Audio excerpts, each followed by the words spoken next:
بسم اللہ الرحمن الرحیم۔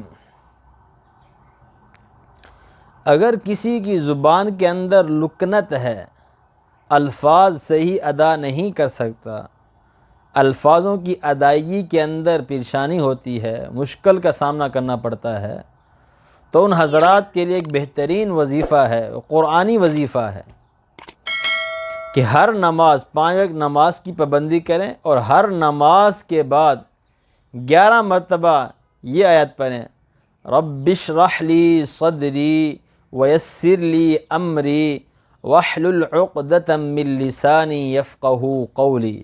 11 مرتبہ پڑھیں۔ یہ سورۃ طٰہٰ 16ویں سپارے کے اندر سورت ہے اور اس کا دوسرا رکوع شروع ہو رہا ہے۔ حضرت موسیٰ علیہ السلام دعا فرما رہے ہیں کہ اللہ میرے سینے کو کھول دے، میرے کام کے اندر آسانی کر دے اور میری زبان سے گرہ کو کھول دے اور لوگ میری بات کو جو ہے وہ سمجھ سکیں جن کے پاس میں بھیجا جا رہا ہوں۔ تو یہ 11 مرتبہ پڑھنا ہے اور یہی آیت 101 مرتبہ پڑھ کر بادام پر دم کرنا ہے اور وہ بادام جو ہے وہ کھانے ہیں۔ انشاءاللہ اس وظیفے کی برکت سے جو ہے زبان کی لکنت ختم ہو جائے گی اور بولنے کے اندر جو ہے وہ آسانی ہوگی، الفاظ صحیح طریقے سے جو ہے وہ ادا ہوں گے۔ السلام علیکم ورحمۃ اللہ۔